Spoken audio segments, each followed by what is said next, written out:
En fait, la vie chrétienne, ce n'est pas faire comme Christ a fait. Ou la question qu'on a l'habitude de poser, que ferait Jésus à ma place? C'est une question religieuse. Ça n'a rien à voir avec le fondement. En fait, la vie chrétienne, c'est comme...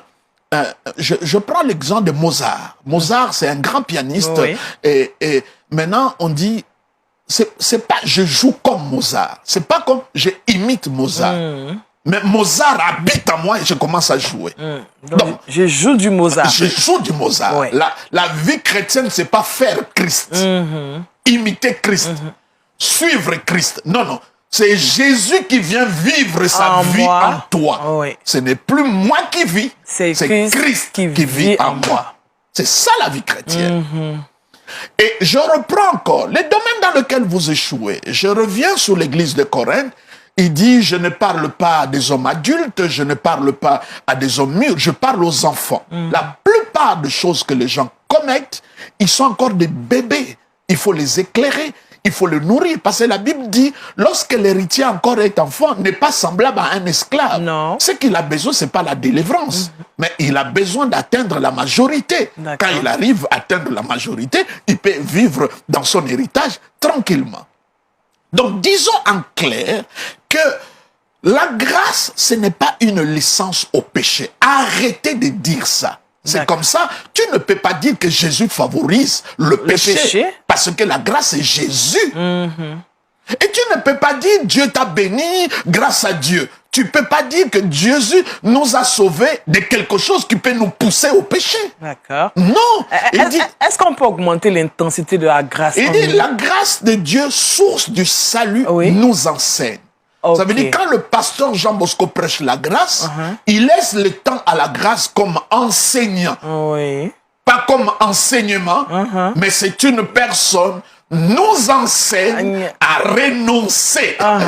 C'est la grâce, l'enseignant. C'est ça. Et c'est cette grâce qui nous permet de renoncer. De renoncer, qu'est-ce que vous pouvez faire par vous-même? Qu'est-ce que vous pouvez faire? Donc, la grâce n'est pas une licence au péché. Deuxièmement, la grâce n'est pas la paresse.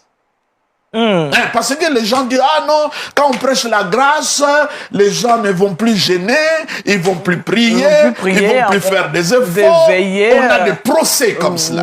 Parce qu'on n'a pas compris la grâce. On se dit que tout est accompli, donc il n'y a plus rien d'autre à faire. Mais la vie chrétienne, c'est croire à l'œuvre parfaite, totale, complète, achevée du Christ.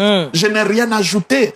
J'aime bien une parole dans la Bible, lorsque Joseph était en prison, qu'il a... et ses co-détenus, chacun à tour de rôle a eu une vision ou un songe. Le premier, c'était les palettiers.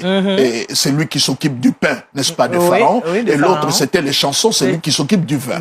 Le premier, il a dit, non, j'ai rêvé que j'allais servir Pharaon et la coupe était vide et je vis des grappes, n'est-ce pas, sortir. J'ai pris des raisins, j'ai donné à Pharaon. Pharaon a bu et Joseph a interprété, il dit, 3 jours après, tu sortiras de la prison. Le deuxième est venu, il dit, non, le palettier. Il dit, moi, je voulais servir Pharaon, mais malheureusement, j'avais de pain, mais au-dessus de pain, j'ai mis des ingrédients. Cela veut dire des aliments succulents. Les oiseaux sont venus picoter. Quand on parle de vin, on parle du pain.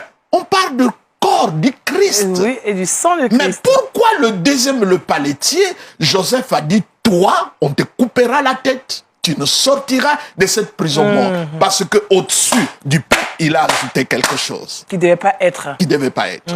On fait des choses qui nous font plaisir. Ah, mais pourquoi tu es béni? Non, j'ai dormi par terre. Tu annules la croix. Ah non, pourquoi Dieu t'a... Je me suis gardé. C'est moi. C'est moi. En fait, les gens disent, Dieu bénit-moi une partie à cause du Christ, une partie à cause de moi-même. C'est ça. En tout temps, nous sommes bénis qu'à cause du Christ. Il n'y a pas à mélanger, chers amis. Et ça, c'est fondamental, c'est important. Mais je vais revenir sur la paresse. Les gens confondent la paresse et le repos. C'est ça. La grâce nous apporte le repos. Le repos. Jésus-Christ a dit, venez à moi, vous tous qui êtes fatigués, je vous donnerai du repos. Ces mots-là, on ne l'entend plus à l'église. L'église, c'est l'endroit des bagarres, des combats, des luttes. Mais Jésus-Christ, Les jours que Jésus-Christ est né, les anges ont dit paix sur la terre et gloire à Dieu. Amen. Ça veut dire le combat, le conflit est arrêté. Parce que Paix la sur grâce est terre. La arrivée. grâce est venue. Dieu n'est plus en conflit avec vous. C'est arrêté. Et là, il dit, venez à moi, vous tous qui êtes fatigués, je vous donnerai repos. Et Jésus justifie, il dit, car mon fardeau est léger. Ce sont des mots rares. À l'église, on ne parle plus de repos. On ne parle plus de léger. Et il dit, mon joug est facile. Allez dans toutes nos églises, ces mots sont absents. Il faut mériter. Il faut se battre. Mais le mot simple, repos, facile, ça nous dérange. Non. C'est absent à l'église. Et c'est là le grenier des manipulateurs. Beaucoup de manipulateurs, c'est là où ils se nourrissent parce que il y a beaucoup de manipulations autour de cela. Dans nos églises aujourd'hui. Et la Bible dit, efforcez-vous d'entrer dans le repos de Dieu. C'est le seul moment dans la Bible où on parle de s'efforcer. Parce que être dans le repos, ce n'est pas quelque chose de facile. Nous aimons beaucoup nous inquiéter. Nous aimons beaucoup nous débrouiller. Entre-temps, Jésus-Christ a dit, je vous donne ma paix, pas comme le monde le donne. Oui. Hein? Et j'aime bien le verset parce que quand il dit je vous donne ma paix, de quelle paix il s'agit? C'est le genre de paix lorsqu'il était dans la barque au moment que la tempête tempêtait, il dormait. Il dormait, il avait cette paix en lui. Il avait cette paix. Oui. Il dit, il nous l'a donné. Oui. Et c'est là le pentecôtiste nous déroute. Quand il parle du Saint-Esprit, il parle en termes de feu, de tout cela. Mais Jésus, quand il parle de ça, il dit le consolateur. Ça veut dire, vous enseignants, tu ne peux pas comprendre l'enseignement si tu n'es pas consolé. Accepte d'abord la consolation, après tu seras consolé. Donc le repos, et l'apôtre Paul qui ajoute, il dit, j'ai travaillé plus que tous. On va terminer par là. Hein? Oui, j'ai travaillé plus que tous. Et Paul a senti le danger parce qu'il voulait se glorifier. Il dit, toutefois, ce n'est pas moi, c'est la grâce de Dieu. Amen. Vous voyez? Oui. Donc, on ne peut pas dire que la grâce, c'est la paresse.